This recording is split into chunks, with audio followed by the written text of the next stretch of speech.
Praise the Lord. Hallelujah. Hallelujah. Hallelujah. നമ്മുടെ ഈ മീറ്റിങ്ങിന്റെ അവസ്ഥ കണ്ടപ്പോൾ എനിക്ക് തോന്നി ഇന്ന് ഇത്രയും പേരേ ഉള്ളൂ എന്ന്. പക്ഷെ എന്നാല് നമുക്കറിയാം, ദൈവത്തിന്റെ വചനം പറയുന്നുണ്ട്. അതായത് ലൂക്കായുടെ സുവിശേഷം 12-ാം അധ്യായം 32-ാം വചനം പറയുന്നുണ്ട്, ചെറിയ രാജഗണമേ ഭയപ്പെടേണ്ട, എന്തെന്നാൽ നിങ്ങൾക്ക് രാജ്യം നൽകാൻ നിങ്ങളുടെ പിതാവ് പ്രസാദിച്ചിരിക്കുന്നു. ഇപ്പൊ ഇത്രയും ഈ ചെറിയൊരു കൂട്ടായ്മയാണെങ്കിൽ പോലും അവരിലുള്ളവരെ ദൈവം പ്രത്യേകമായിട്ട് തെരഞ്ഞെടുത്ത് കൊണ്ടുവന്നിരിക്കുന്നതാണ് എന്ന് നമ്മൾ തിരിച്ചറിയണം. അപ്പൊ അതുകൊണ്ട് നമ്മൾ ഒരിക്കലും ഭയപ്പെടേണ്ട, എണ്ണം കുറഞ്ഞു പോയി എന്നോർത്ത് ആരും ഭയപ്പെടേണ്ട ആവശ്യമില്ല. നമുക്ക് ധ്യാനത്തിലേക്ക് കിടക്കാം. അല്പനേരം ചിന്തിക്കാൻ എടുത്തിരിക്കുന്ന അല്ലെങ്കിൽ ധ്യാനിക്കാൻ എടുത്തിരിക്കുന്നത് നിയമാവർത്തനം 8-ാം അധ്യായം അതിന്റെ 19-ഉം 20-ഉം തിരുവചനങ്ങളാണ്. നിയമാവർത്തനം 8-ാം അധ്യായം അതിന്റെ 19-ഉം 20-ഉം.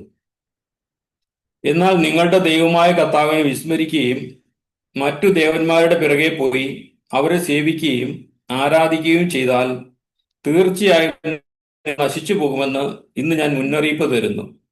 നിങ്ങളുടെ ദൈവമായ കർത്താവിനെ നിങ്ങൾ അനുസരിക്കാതിരുന്നാൽ നിങ്ങളുടെ മുൻപിൽ നിന്ന് കർത്താവ് നിർമ്മാർജ്ജനം ചെയ്യുന്ന ജനതകളെ പോലെ നിങ്ങളും നശിക്കും.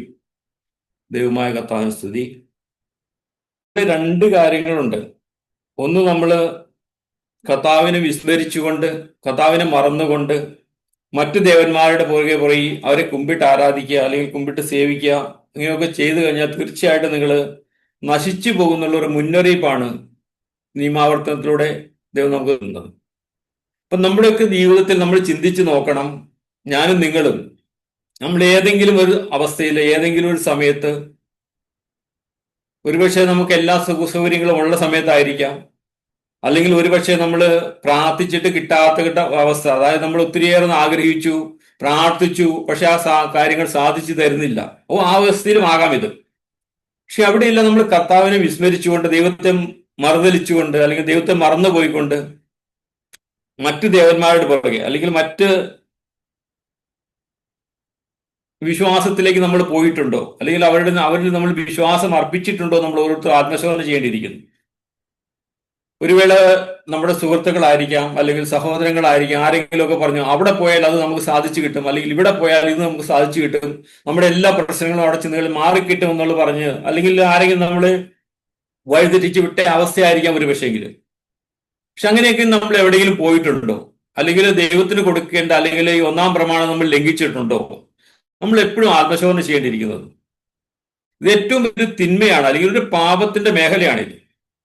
അപ്പൊ അങ്ങനെ ഉണ്ടായെങ്കിൽ തീർച്ചയായിട്ടും അതാണ് പറയുന്നത്, നിങ്ങൾ ദൈവമായ കർത്താവ് നിങ്ങൾ അനുസരിക്കാതിരുന്നാൽ നിങ്ങളുടെ മുൻപിൽ നിന്ന് കർത്താവ് നിർമ്മാണം ചെയ്യുന്ന ജനതകളെ പോലെ നിങ്ങൾ നശിക്കുമെന്നാണ് പറയുന്നത്. അപ്പൊ ഒരുപക്ഷെ നമ്മുടെയൊക്കെ ഇന്നത്തെ ഈ അവസ്ഥയ്ക്ക് നാശകരമായ അവസ്ഥയ്ക്ക് കാരണം ഒരുപക്ഷെ നമ്മൾ ദൈവത്തെ മറന്നുകൊണ്ട്, അല്ലെങ്കിൽ ദൈവത്തെ മറുതലിച്ചുകൊണ്ട് മറ്റു വിശ്വാസത്തിലേക്ക് അല്ലെങ്കിൽ മറ്റ് പലതിലേക്ക് നമ്മൾ പോയിട്ടുണ്ടോ എന്ന് നമ്മൾ ഓരോരുത്തരും ചിന്തിച്ചു നോക്കണം. അത് ഓരോരുത്തരും വ്യക്തിപരമായ കാര്യങ്ങളാണത്. അപ്പൊ പൊതുവായിട്ട് നമ്മൾ ചിന്തിക്കുമ്പോൾ നമ്മൾ ഓരോരുത്തരും ആത്മശോധന ചെയ്താൽ മതി, ഞാൻ പോയിട്ടുണ്ടോ എന്നുള്ളത്. മറ്റുള്ളവരെ നമ്മൾ നോക്കണ്ട. ഞാൻ എൻ്റെ വിശ്വാസത്തിനെതിരായിട്ട്, അല്ലെങ്കിൽ ഞാൻ എൻ്റെ കർത്താവിനെ തള്ളി പറഞ്ഞുകൊണ്ട് ഏതെങ്കിലും ഒരു അവസ്ഥയിൽ, ഒരുപക്ഷെ ഞാൻ ആദ്യം പറഞ്ഞതുപോലെ എല്ലാ സുഖസൗകര്യങ്ങളും ഉള്ള സമയത്താകാം, അപ്പൊ ഞാൻ ദൈവത്തെ മറന്നുപോയതാകാം, ഇല്ലെങ്കിൽ നമ്മുടെ കാര്യങ്ങൾ സാധിച്ചു കിട്ടാകുമ്പോൾ ഒരുപക്ഷെ നമ്മൾ പ്രത്യാശ നഷ്ടപ്പെട്ട് നിരാശയിലായിരുന്ന അവസ്ഥയിലായിരിക്കും ഒരുപക്ഷെ നമ്മൾ പോയിരിക്കുന്നത്. നമ്മളൊന്ന് ആത്മശോധന ചെയ്ത് നോക്കാം. അത് നമ്മൾ വീണ്ടും ഇതിന്റെ നമ്മൾ ഒന്നോടെ വായിക്കുകയാണെങ്കിൽ അവിടെ 17 പാട്ടും കൂടെ നമുക്കൊന്ന് വായിച്ചു നോക്കാം. അവിടെ പറയുന്നുണ്ട്, എന്റെ ശക്തിയും എന്റെ കരങ്ങളുടെ ബലവുമാണ് എനിക്ക് ഈ സമ്പത്ത് നേടിത്തന്നതെന്ന് ഹൃദയത്തിൽ നിങ്ങൾ പറയരുത്. ഞാൻ ആദ്യം പറഞ്ഞതുപോലെ നമുക്ക് സമ്പത്തുണ്ടായപ്പോൾ ഇതെല്ലാം ഞാൻ കാരണമാണ്, അല്ലെങ്കിൽ എന്റെ അധ്വാനത്തിന്റെ ഫലമാണ്, ഞാനാണ് ഇതെല്ലാം സമ്പാദിച്ചതെന്ന് ഒരിക്കലും പറയരുതെന്ന് പറയുന്നത്. നിങ്ങളുടെ ദൈവമായ കർത്താവിനെ നിങ്ങൾ സ്മരിക്കണം. അപ്പൊ ഇതെപ്പോഴും നമ്മുടെ ദൈവമായ കർത്താവിനെ ഓർക്കണം. എന്തെന്നാൽ നിങ്ങളുടെ പിതാക്കന്മാരോട് ചെയ്ത ഉടമ്പടി ഇന്ന് നിറവേറ്റുന്നതിന് വേണ്ടി സമ്പത്ത് നേടാൻ അവിടെ നിന്നാണ് നിങ്ങൾക്ക് ശക്തി തരുന്നത്. പിന്നെ നമ്മളാണ് നമ്മുടെ അധ്വാനം കൊണ്ടാണ് കിട്ടുന്നതെങ്കിലും ആ ശക്തി നമുക്ക്, ഈ അധ്വാനിക്കാനുള്ള ഈ ശക്തി നമുക്ക് ഓരോരുത്തർക്കും നൽകുന്നത് കർത്താവാണെന്നുള്ള തിരിച്ചറിവുണ്ടായിരിക്കണം. അപ്പോൾ നമ്മൾ സ്വയം അഹങ്കരിച്ചുകൊണ്ട്, അതായത് ഞാൻ എന്നുള്ള ഒരു ഭാവത്തിൽ അഹങ്കരിച്ചുകൊണ്ട് എല്ലാം എന്റെ കഴിവാണെന്ന് ഒരിക്കലും പറയരുതെന്നാണ് പറയുന്നത്. അത് കുറച്ചുകൂടി വ്യക്തമായിട്ട് നമുക്കറിയാൻ പറ്റും. യെശയ്യാ പ്രവാചകന്റെ പുസ്തകം 10-ാം അധ്യായം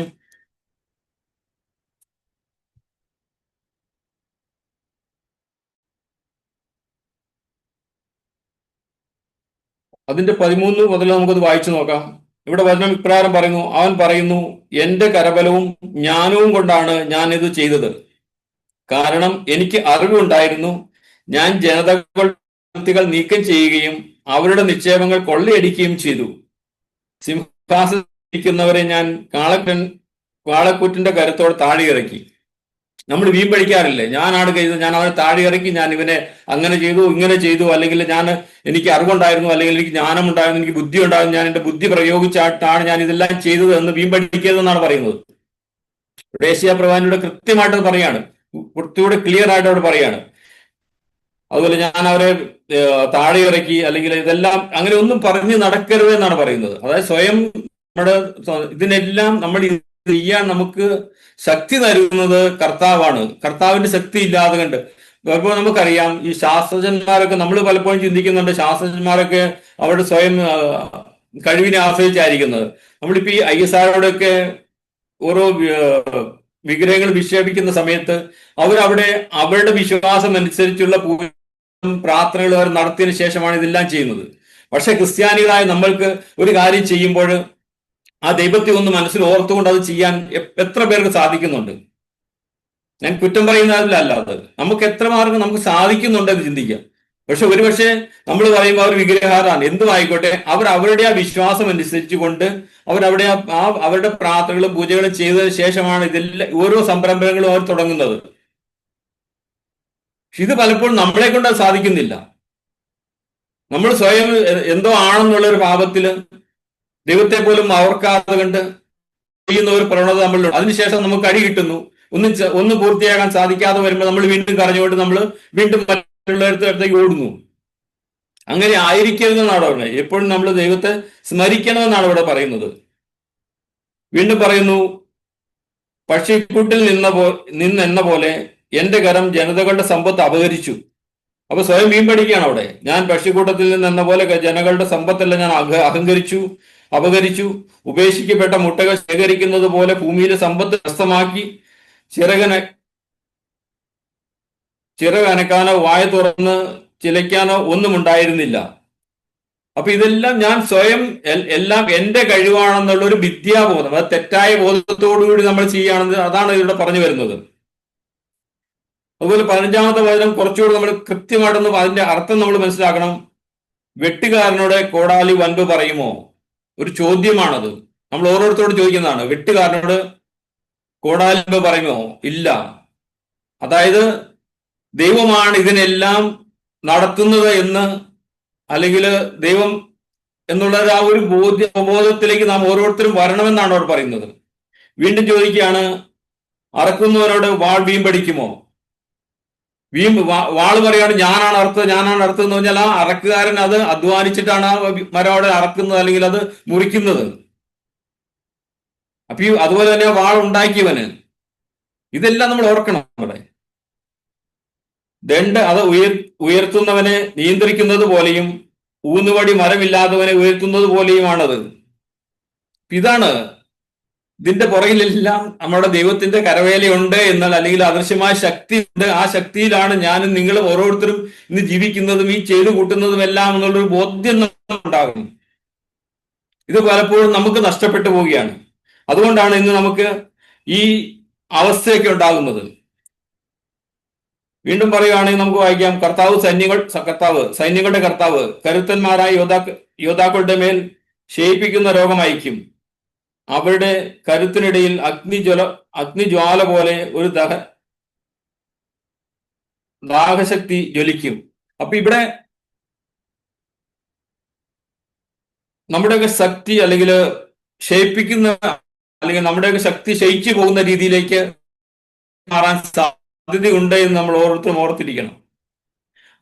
വീണ്ടും നമ്മൾ നിയമാവർത്തനത്തിലേക്ക് വരികയാണെങ്കിൽ നമുക്കറിയാം, 8-ാം അധ്യായത്തിന്റെ 2-ാമത്തെ വചനം നമുക്കൊന്ന് ഓർക്കാം.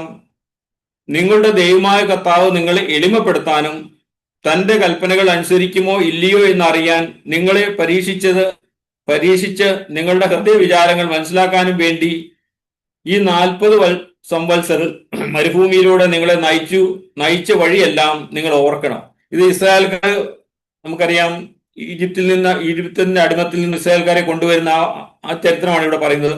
അപ്പോൾ അവർ 40 വർഷം എടുത്തു. അതായത് 1-2 ദിവസത്തെ വഴി നടന്ന് വരേണ്ട ആ ദൂരം 40 വർഷം എടുത്തു അവർക്ക് അത് എത്തിച്ചേരാൻ വേണ്ടിയിട്ട്. അത് എന്തുകൊണ്ടാണ് എന്നാണ് ഇവിടെ പറയുന്നത്. ഇവിടെ പറയുന്നു, നിങ്ങളുടെ ദൈവമായ കർത്താവ് നിങ്ങൾ എളിമപ്പെടുത്താൻ, അഹങ്കാരം ഇല്ലാതെയാക്കാൻ. അപ്പൊ നമ്മുടെയൊക്കെ ജീവിതത്തിൽ ഓരോ അനുഭവങ്ങൾ ഉണ്ടാകുമ്പോൾ നമ്മൾ ഓർക്കണം, ഇത് നമ്മളെ എളിമയുടെ തലത്തിലേക്ക് കൊണ്ടുവരാൻ വേണ്ടിയാണെന്നുള്ളത്. അതുപോലെ നമ്മുടെ വിശ്വാസം പരീക്ഷിക്കാൻ വേണ്ടിയാണെന്നുള്ളത്. അവിടെ നമ്മൾ നിരാശരാകാതെ അല്ലെങ്കിൽ മറ്റുള്ള വിശ്വാസത്തിലേക്ക് പോയിക്കൊണ്ട് ഇത് എന്റെ കഴിവിൽ ആശ്രയിച്ചുകൊണ്ട് പോകരുത് എന്നാണ് പറയുന്നത്. അതാണ് ഇവിടെ പറയുന്നത്, നിങ്ങളെ എളിമപ്പെടുത്താനും തന്റെ കൽപ്പനകൾ അനുസരിക്കുമോ ഇല്ലയോ എന്നറിയാൻ നിങ്ങളെ പരീക്ഷിച്ച് നിങ്ങളുടെ ഹൃദയവിചാരങ്ങൾ മനസ്സിലാക്കാൻ വേണ്ടിയാണെന്ന്. അപ്പൊ നമുക്ക്, ഞാൻ ആദ്യം പറഞ്ഞ പോലെ, ഒരു വേള നമ്മുടെ പ്രാർത്ഥിച്ച കാര്യങ്ങൾ സാധിക്കാണ്ട് വരുന്നു, അതിന് സമയമെടുക്കുന്നു. നമ്മൾ നിരാശപ്പെട്ടുകൊണ്ട് ദേവന്മാരുടെ പുറകെ വിശ്വാസത്തിലേക്ക് പോയിക്കൊണ്ട് അവിടെ ചെന്നാൽ എല്ലാം നേടിയെടുക്കാമെന്നുള്ള ഒരു ചിന്തയോടുകൂടി പോകുമ്പോൾ നമ്മൾ ഓർക്കണം, ഈ സമയം എടുക്കുന്നതിന്റെ കാരണം ഒരു വേള നമ്മുടെ ആ വിശ്വാസത്തിൽ നാം നിലനിൽക്കുന്നുണ്ടോ, കൽപ്പനകൾ പാലിച്ചുകൊണ്ട് ദൈവത്തെ അനുസരിക്കുന്ന മക്കളായി നാം ജീവിക്കുന്നുണ്ടോ എന്ന് ഒരു പക്ഷേ ദൈവം പരീക്ഷിക്കുന്നതായിരിക്കാം. അത് നമ്മൾ തിരിച്ചറിയണം.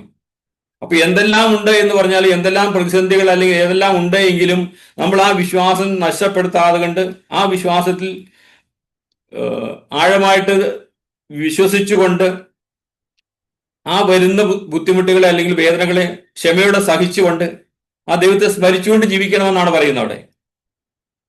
അത് വീണ്ടും നമുക്ക് താഴേക്ക് ഒന്നോടെ വായിച്ചു നോക്കാം. അവിടുന്ന് നിങ്ങളെ എളിമപ്പെടുത്തുകയും വിശപ്പറിയാൻ വിടുകയും നിങ്ങൾക്കും നിങ്ങളുടെ പിതാക്കന്മാർക്കും അപരിചിതമായിരുന്ന മന്ന കൊണ്ട് നിങ്ങളെ സംതൃപ്തരാക്കുകയും ചെയ്തത് അപ്പം കൊണ്ട് മാത്രമല്ല, കർത്താവിന്റെ നാവിൽ നിന്ന് പുറപ്പെടുന്ന ഓരോ വാക്കുകൊണ്ടുമാണ് മനുഷ്യൻ ജീവിക്കുന്നതെന്ന് നിങ്ങൾക്ക് മനസ്സിലാക്കി തരാൻ വേണ്ടിയാണ്. അപ്പൊ ഇവിടെ ഒരിക്കലും ഭക്ഷിച്ചിട്ടില്ലാത്ത മന്ന അവർ ഭക്ഷിച്ചു. പക്ഷെ നമ്മുടെയൊക്കെ ജീവിതത്തിലും നമ്മൾ ഒരിക്കൽ പോലും നമ്മൾ പ്രതീക്ഷിക്കാത്ത അത്രമാത്രം അനുഗ്രഹങ്ങൾ നമ്മുടെയൊക്കെ ജീവിതത്തിൽ വന്നിട്ടുണ്ട്. ഇവിടെ നമ്മൾ ഓർക്കണം, ഇതെല്ലാം നമുക്ക് നൽകുന്നത് ദൈവമാണെന്നുള്ളത്, അല്ലെങ്കിൽ ദൈവത്തിൽ ആശ്രയിച്ചുകൊണ്ടാണെന്നുള്ള തിരിച്ചറിയണം. അത് ഈ തിരിച്ചറിവ് പലപ്പോഴും നമുക്ക് നഷ്ടപ്പെട്ടു പോകുന്നുണ്ട്. ഇതെല്ലാം ദൈവം നൽകി കഴിയുമ്പോൾ ആ ദൈവത്തെ മറന്നുകൊണ്ട്, ആ വരുന്ന വഴികളെല്ലാം മറന്നുകൊണ്ട് നമ്മൾ ദൈവത്തെ ഓർക്കുക പോലും ചെയ്യാതെ കൊണ്ട് നമ്മൾ ജീവിക്കുന്ന അവസ്ഥയിലേക്ക് പോകുന്നുണ്ടോ ഇല്ലേ എന്ന്, ഇതാണ് നമ്മൾ തിരിച്ചറിവ് ഉണ്ടാകേണ്ടത്. അഥവാ അങ്ങനെ സംഭവിച്ചിട്ടുണ്ടെങ്കിൽ ദൈവത്തോട് മാപ്പ് പറഞ്ഞുകൊണ്ട് നമുക്ക് വീണ്ടും തിരിച്ചു വരാൻ നമുക്ക് അവസരമുണ്ട്. അതിനു വേണ്ടിയിട്ട് നമുക്ക് പ്രാർത്ഥിക്കുകയും പരിശ്രമിക്കുകയും ചെയ്യാം. തീർച്ചയായിട്ടും നമ്മൾ തിരിച്ചു വരേണ്ടിയിരിക്കുന്നു.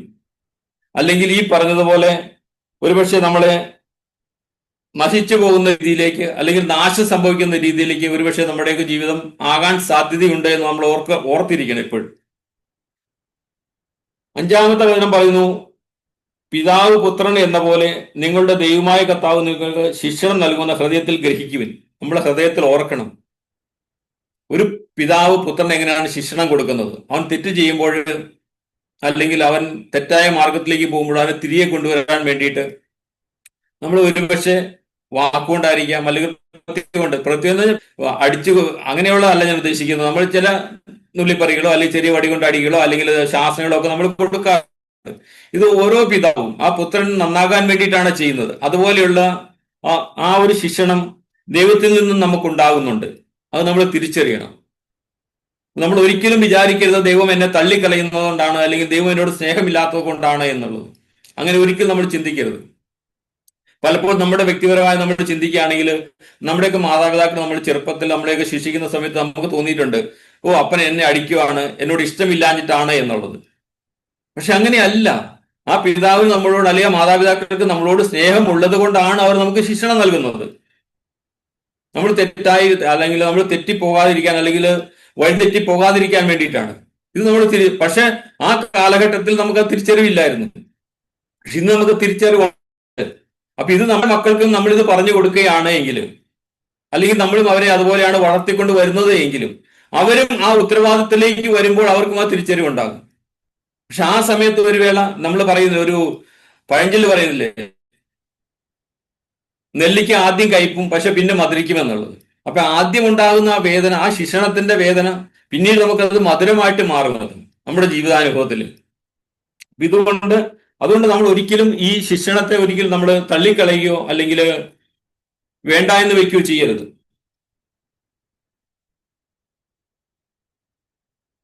അത് വീണ്ടും നമ്മൾ ഈ അധ്യായം മൊത്തം വായിക്കുകയാണെങ്കിൽ ഇവിടെ ഒത്തിരിയേറെ കാര്യങ്ങൾ നമുക്ക് വീണ്ടും പറഞ്ഞു തരുന്നുണ്ട് ദൈവം നമ്മളോട്. അതിന്റെ 11-ാമത്തെ വചനം പറയുന്നുണ്ട്, ഞാൻ ഇന്ന് നൽകുന്ന കൽപ്പനകളും നിയമങ്ങളും ചട്ടങ്ങളും ലംഘിച്ച് നിങ്ങളുടെ ദൈവമായ കർത്താവിനെ വിസ്മരിക്കാതിരിക്കാൻ ശ്രദ്ധിച്ചുകൊള്ളും. വീണ്ടും വീണ്ടും അത് തന്നെയാണ് പറയുന്നത്. അതായത് ദൈവം നൽകുന്ന കൽപ്പനകളും ചട്ടങ്ങളും ലംഘിച്ച് നിങ്ങളുടെ ദൈവമായ കർത്താവിനെ വിസ്മരിക്കരുത്, മറന്നു പോകാതിരിക്കാൻ ശ്രദ്ധിച്ചുകൊള്ളുമെന്ന് വീണ്ടും വീണ്ടും പറയുകയാണ് അവിടെ. അപ്പൊ ഇതിന് എത്രമാത്രം മഹത്വമുണ്ടെന്ന് നമ്മൾ ചിന്തിക്കണം. വീണ്ടും പറയുന്നു, നിങ്ങൾ ഭക്ഷിച്ച് തൃപ്തരാവുകയും നല്ല വീടുകൾ പണിത് അവയിൽ താമസിക്കുകയും നിങ്ങളുടെ ആടുമാടുകൾ പെരുകുകയും വെള്ളിയും സ്വർണവും വർദ്ധിക്കുകയും മറ്റു സകലത്തിനും സമൃദ്ധി ഉണ്ടാവുകയും ചെയ്യുമ്പോൾ നിങ്ങൾ അഹങ്കരിക്കുകയും അടിമത്തത്തിന്റെ ഭവനമായ ഈജിപ്തിൽ നിന്ന് നിങ്ങളെ കൊണ്ടുവന്ന നിങ്ങളുടെ ദൈവമായ കർത്താവിനെ വിസ്മരിക്കുകയും ചെയ്യാതിരിക്കാൻ ശ്രദ്ധിക്കുവിൻ. ഞാൻ ആദ്യമേ പറഞ്ഞു, എല്ലാ സുഖസമൃദ്ധിയും ഉണ്ടായപ്പോൾ, എല്ലാ ഐശ്വര്യം ഉണ്ടായപ്പോൾ, അതാണ് ഇവിടെ വീണ്ടും ഇവിടെ പറഞ്ഞിരിക്കുന്നത്, ആടുമാടുകൾ പെരുകി, അല്ലെങ്കിൽ സ്വർണം വർദ്ധിച്ചു, സമ്പത്ത് വർദ്ധിച്ചു, എല്ലാം വർദ്ധിച്ചു കഴിയുമ്പോൾ നിങ്ങളെ ഈ രീതിയിലാക്കി തന്ന ആ കർത്താവിനെ, ആ ദൈവത്തെ നിങ്ങൾ വിസ്മരിക്കാതിരിക്കാൻ ശ്രദ്ധിക്കുവിൻ. അപ്പൊ പലപ്പോഴും നമ്മുടെ ഇത് മാനുഷികമായിട്ട്, അല്ലെങ്കിൽ നമുക്ക് സർവ്വസാധാരണമായിട്ട് നമ്മളിലൊക്കെ ഇത് പോകുന്ന ഒരു തെറ്റാണ് ഇത്. എല്ലാ സമ്പത്തും വന്നു കഴിയുമ്പോൾ ആ പഴയ കാലം ആർക്കാതിരിക്കുക. ഒരുപക്ഷെ നമ്മൾ ദൈവത്തിന്റെ മുമ്പിൽ ഒത്തിരിയേറെ പ്രാർത്ഥിച്ച്, അല്ലെങ്കിൽ നോയമ്പ് നോറ്റ്, അല്ലെങ്കിൽ അങ്ങനെയുള്ള ഒത്തിരി പ്രവൃത്തികൾ ചെയ്തതിന് ശേഷമൊക്കെ ആയിരിക്കാം നമുക്ക് ഉയർന്നു കിട്ടിയത്. ഇതെല്ലാം കിട്ടിക്കഴിഞ്ഞു, അല്ലെങ്കിൽ ധ്യാനങ്ങളൊക്കെ കൂടി എല്ലാം കിട്ടിയിട്ടായിരിക്കാം. ഒരുപക്ഷെ നമ്മൾക്ക് ആ സമയത്തായിരിക്കും ദൈവത്തിന്റെ ഇടപെടൽ ഉണ്ടായി നമുക്ക് അതെല്ലാം ലഭിച്ചത്. പക്ഷെ അത് കഴിയുമ്പോൾ നമ്മൾ ദൈവത്തെ മറന്നുകൊണ്ട് പിന്നെ നമുക്ക് ആ കിട്ടിയ സമ്പത്തിൽ ആശ്രയിച്ചുകൊണ്ട്, ആ സമ്പത്തിന് ഒന്നാം സ്ഥാനം കൊടുത്തുകൊണ്ട്, ആ സമ്പത്തിൽ മാത്രം ശ്രദ്ധ ചെലുത്തിക്കൊണ്ട് ദൈവത്തെ മറന്നു പോകുന്ന ഒരവസ്ഥയ്ക്ക് നിങ്ങളും പോകുന്നുണ്ടോ എന്ന് ചിന്തിക്കണം, ഓർക്കണം. നമ്മൾ വീണ്ടും കരയുന്ന ഒരവസ്ഥയിലേക്ക് പോകുന്നുണ്ടോ എന്ന്. അപ്പൊ അതുകൊണ്ട് നമുക്ക് ഒരു വാക്യോടെ ഞാൻ ഇറക്കാം. പുതിയ നിയമത്തിൽ നമുക്കറിയാം, യോഹന്നാന്റെ സുവിശേഷം 15-ാം അധ്യായം അതിന്റെ 5-ാമത്തെ തിരുവചനം പറയുന്നുണ്ട്, ഞാൻ മുന്തിരിച്ചയും നിങ്ങൾ ശാഖകളുമാണ്. ആരെന്നിലും ഞാൻ അവനിലും വസിക്കുന്നുവോ അവൻ ഏറെ ഫലം പുറപ്പെടുവിക്കുന്നു. എന്നെ കൂടാതെ നിങ്ങൾക്കൊന്നും ചെയ്യാൻ കഴിയില്ല. ഇതാണ് ഇതിന്റെ മൊത്തമായ ഒരു അന്തസത്ത എന്ന് പറയുന്നത്. നമ്മൾ ദൈവത്തോട് കൂടിയായിരുന്നാൽ, നമ്മളോട് ചേർന്നിരുന്നു കഴിഞ്ഞാൽ, ഞാനും ദൈവവുമായിട്ട് ഒന്നായിരുന്നു കഴിഞ്ഞാൽ, അതായത് ആ തായ്തണ്ടിനോട് ചേർന്നിരുന്നു കഴിഞ്ഞാൽ തീർച്ചയായിട്ടും ഫലം പ്രകടിപ്പിക്കും. ആ തായ്തണ്ടിൽ നിന്ന് മാറിപ്പോയി കഴിയുമ്പോൾ നമ്മൾ കരിഞ്ഞു പോകുന്ന, അല്ലെങ്കിൽ ഉണങ്ങിപ്പോകുന്ന ഒരവസ്ഥയിലേക്ക് മാറും.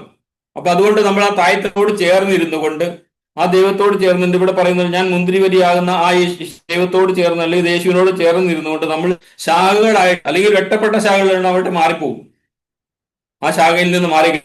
അപ്പൊ ആ ഒരു അവസ്ഥയിൽ കഴിഞ്ഞാൽ നമുക്ക് തീർച്ചയായിട്ടും നമുക്ക് എല്ലാ തരത്തിലുള്ള ഫലങ്ങളും പുറപ്പെടുവിക്കാൻ സാധിക്കും. അതുകൊണ്ട് നമുക്ക് ആ ദൈവത്തോട് ചേർന്നിരുന്നുകൊണ്ട് ഈ ദൈവത്തെ വിസ്മരിക്കുന്ന ഒരവസ്ഥയിൽ എന്തെല്ലാം നമുക്ക് സമ്പത്തായിക്കോട്ടെ, സ്വന്തമായി എന്തെല്ലാം ഉണ്ടായാലും ദൈവത്തെ മറക്കുന്ന ഒരു അവസ്ഥയിലേക്ക് പോകാതെ കണ്ട്, അഥവാ ഞാൻ പോയിട്ടുണ്ടെങ്കിൽ മാപ്പപേക്ഷിച്ചുകൊണ്ട് നമുക്ക് ദൈവത്തോട് ചേർന്നിരിക്കാൻ നമുക്ക് ഓരോരുത്തർക്കും പരിശ്രമിക്കാം. തീർച്ചയായിട്ടും ദൈവം നമ്മൾ ഓരോരുത്തരും സമത്വമായി അനുഗ്രഹിക്കട്ടെ എന്ന് പ്രാർത്ഥിച്ചുകൊണ്ട്, പിതാവിന്റെയും പുത്രന്റെയും പരിശുദ്ധാത്മാവിന്റെയും നാമത്തിൽ ആമേൻ. ശമിശിഹായ്ക്ക് സ്തുതിയായിരിക്കട്ടെ.